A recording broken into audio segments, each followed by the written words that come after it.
You see, Carl, growing up, only knew that sex was bad and that people who did it should be killed for it.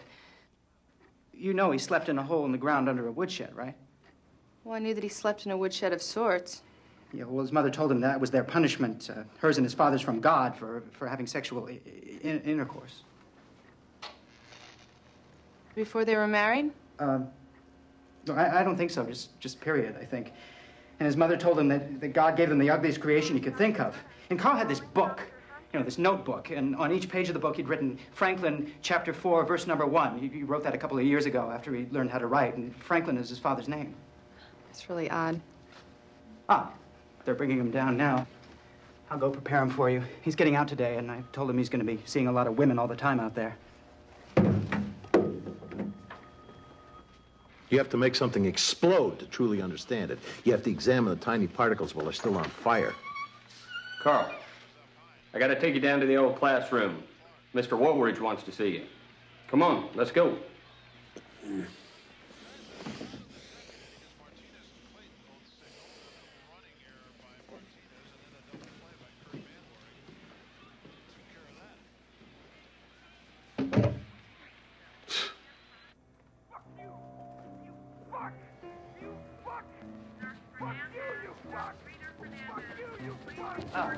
Carl, you know, do you remember when I was telling you about those people from the newspaper? Well, they want to ask you some questions about your release today. They think it'd make a really interesting little story. And can you talk to them? They're women.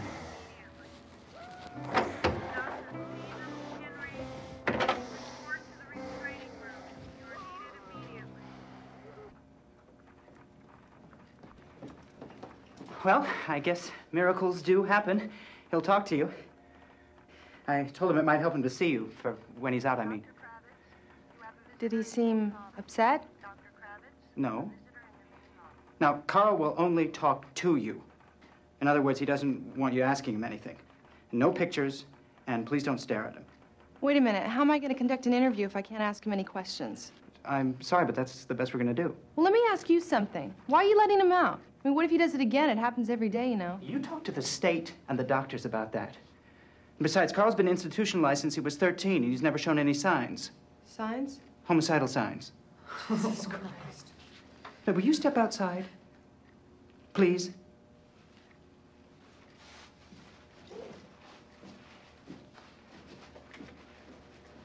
Carl doesn't like the light.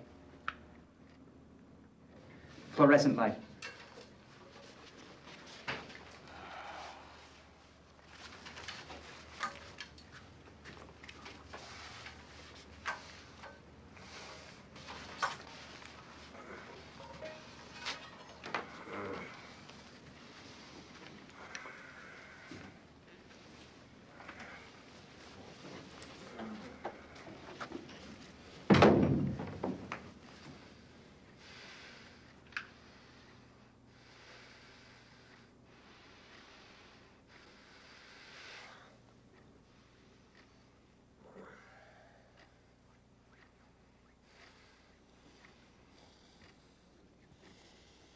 Well, I reckon what you was wanting to know is what I'm doing in here.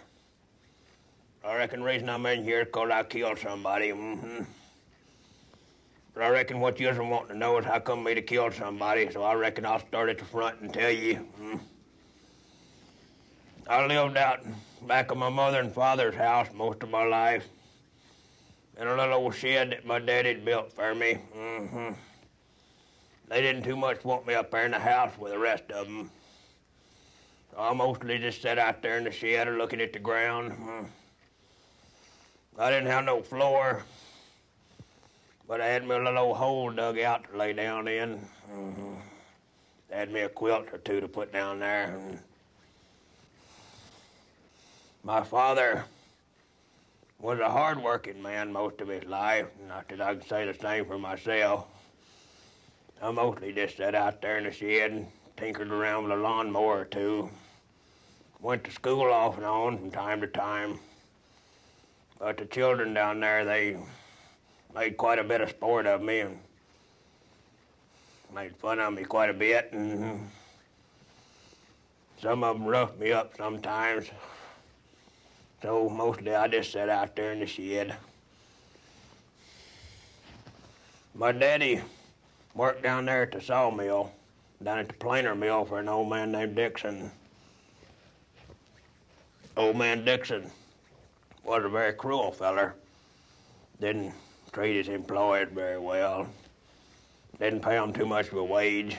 Didn't pay my daddy much of a wage. Just barely enough to get by on, I reckon.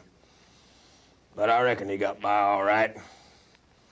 They used to come out, one or the other of them, usually my mother, and feeding me pretty regular. So I know he at least got by well enough to where I could have mustard and biscuits 3 or 4 times a week. Well, old man Dixon, he had a boy named Jesse Dixon. Jesse was really more cruel than his daddy was. He made quite a bit of sport of me, and taking advantage of the young girls in the neighborhood quite a bit. They used to say that my mother was a very pretty woman. They used to say that quite a bit from time to time when I was down there at the schoolhouse. And anyway, I reckon you want me to go and tell you what happened, so I reckon I'll tell you.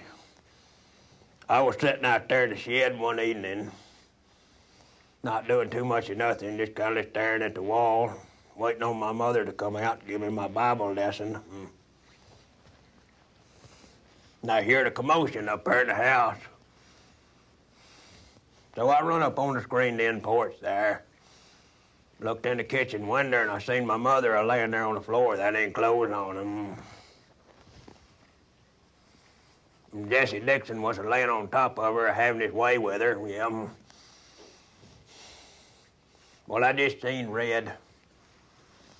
I picked up a Kaiser blade that was sitting there on the porch.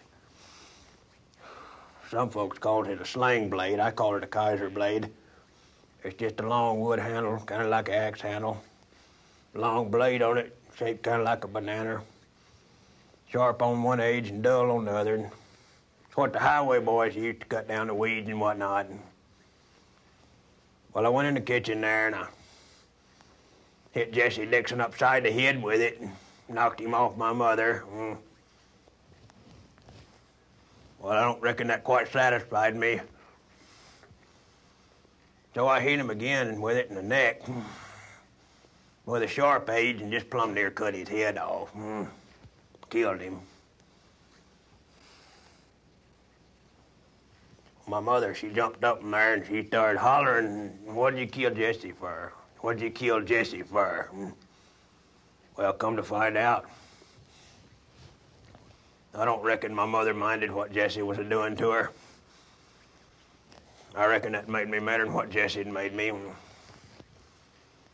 I'd taken this Kaiser blade. Some folks called it a sling blade. I call it a Kaiser blade.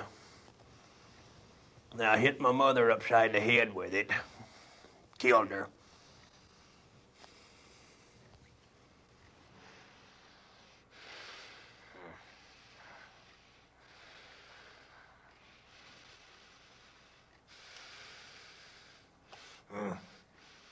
Some folks has asked me if I had it to do over again, would I do it the same way? I reckon I would. Anyhow, they seen fit to put me in here, and here I've been for a great long while. I've learned to read some. Took me 4 years to read the Bible. I reckon I understood a great deal of it. Wasn't what I expected in some places. I slept in a good bed for a great long while. Now they've seen fit to put me out of here. They tell me they're setting me free today. Anyhow, I reckon that's all you need to know. If you need to hear some more details, I reckon I can tell them to you. I don't know if that's enough for your newspaper or not. Anyhow, I reckon that's what you'd want to know. Will you kill again, Carl?